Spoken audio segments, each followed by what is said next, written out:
dunia teknik mesin, kita sering fokus pada desain mekanis, hubungan kekuatan, atau sistem kerja mesin. Tapi ada fondasi penting yang sering kita lupakan, yaitu kimia. Kimia bukan sekedar reaksi di laboratorium. Ciri kimia menjelaskan kenapa suatu material bisa kuat, tahan panas, atau justru cepat rusak. Secara sederhana, kimia adalah ilmu yang mempelajari komposisi, struktur, sifat, dan perubahan materi dari tingkat atom hingga molekul. Dengan memahami kimia, kita bisa menjelaskan bagaimana logam terbentuk, bagaimana logam berinteraksi dengan panas, tekanan, air, atau bahkan kimia lain, dan mengapa sifat suatu material bisa berbeda hanya karena perbedaan komposisi.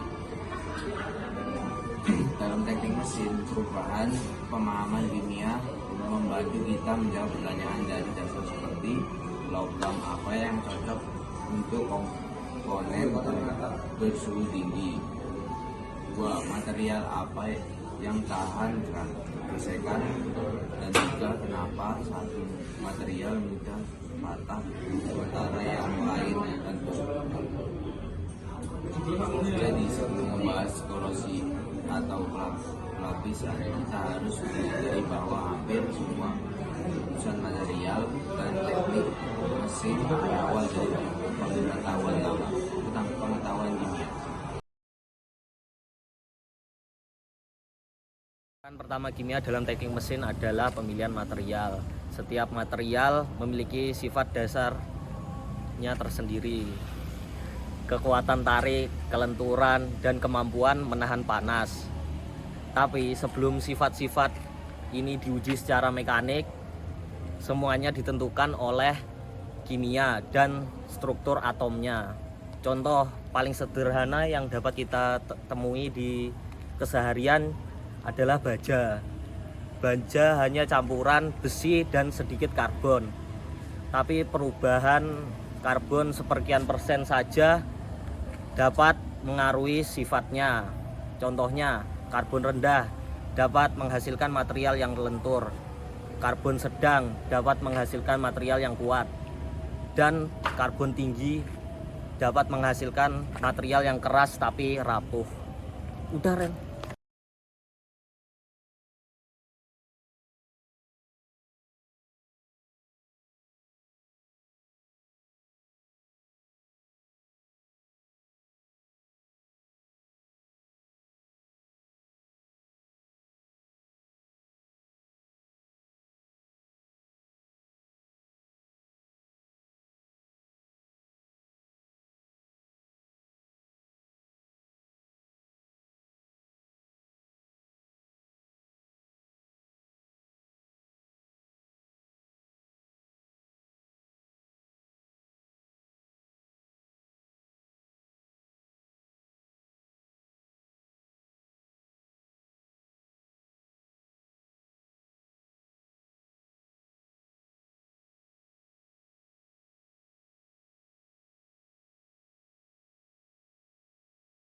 Oke, masalah terbesar pada material logam adalah korosi. Korosi itu bukanlah sekedar karat.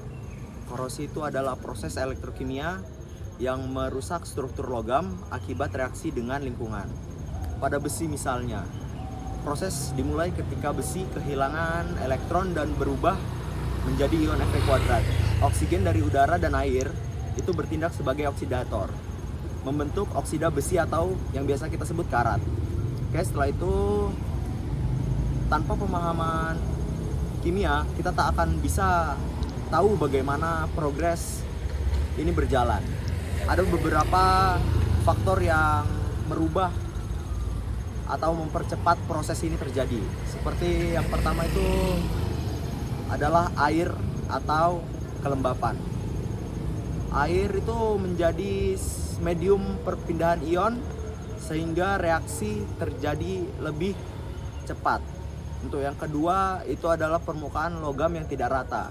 Jadi kalau permukaan logam itu tidak rata, seperti yang bisa kita lihat di sini. Di sini tuh dia memiliki banyak cekungan di bagian besinya. Jadi dia akan mempercepat korosi karena dia menyimpan air atau namanya elektrolit. Oke, yang ketiga itu elektrolit seperti garam atau asam.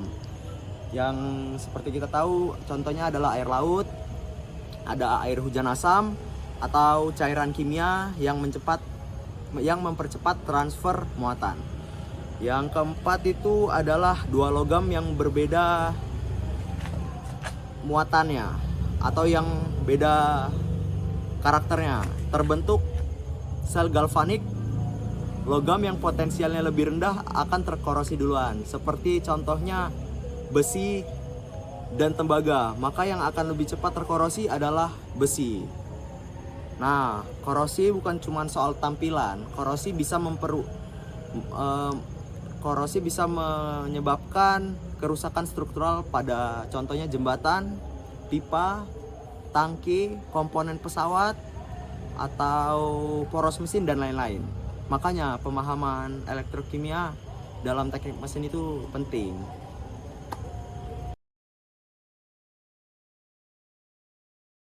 Untuk mencegah korosi, kita harus memahami mekanismenya terlebih dahulu.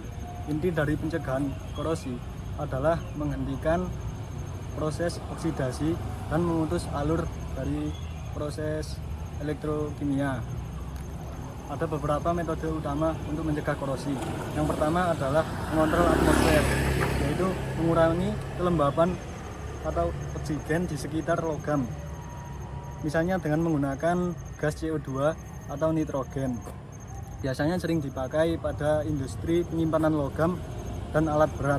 Yang kedua adalah dengan cara perlindungan katodik, yaitu menghubungkan logam yang ingin dilindungi dengan logam yang lebih reaktif seperti magnesium dan seng. Biasa dipakai pada pipa bawah tanah, tangki besar, dan juga badan kapal. Metode ketiga ada pelapisan. Yang pertama yaitu dengan electroplating, yaitu melapisi logam dengan logam lain melalui elektrolisis. Contohnya nikel, krom, dan timah. Yang kedua yaitu melapisi dengan cat dengan tujuan melindungi dari oksigen dan air. Tapi kalau lapisan cat tergores, korosi mulai dari titik kecil itu. Yang ketiga yaitu pelapisan dengan minyak atau oli. Selain berfungsi sebagai pelumas, oli juga berfungsi sebagai pelindung sementara yang dipakai pada komponen bergerak seperti pada bagian mesin mobil. Yang terakhir ada postpainting, yaitu membentuk lapisan fosfat kerat seperti pada bodi mobil sebelum dicat. Metode keempat yaitu dengan pemilihan material yang tepat. Jika lingkungan sangat korosif, kadang tidak cukup hanya dilapisi, harus ganti material. Contohnya, stainless steel dengan krom tinggi yang dapat membentuk lapisan oksida pelindung secara alami. Intinya, pencegahan korosi selalu kembali ke prinsip kimia.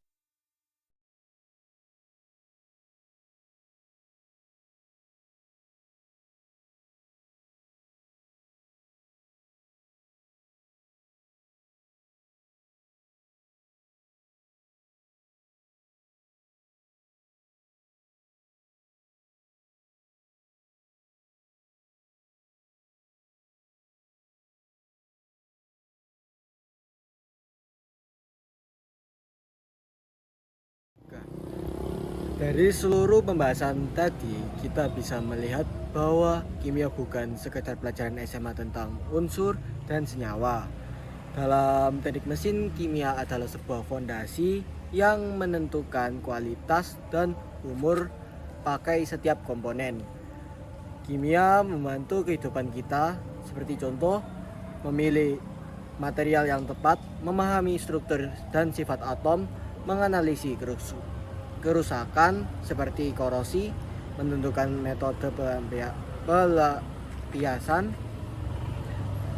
dan yang terakhir merancang komponen yang lebih kuat dan lebih aman. Mesin modern hari ini, engine, mobil, motor, turbin, dan pesawat hingga robot industri semuanya berdiri di atas kombinasi teknik mekanik dan pemahaman kimia material. Tanpa kimia, kita tidak bisa membuat mesin yang tahan panas, anti aus, dan anti karat atau cukup kuat memahami beban ekstrim. Kesimpulan kimia adalah bagian tak terpisahkan dari teknik mesin. Memahami kimia berarti memahami bagaimana mesin bisa bertahan dan bekerja dan berkembang juga.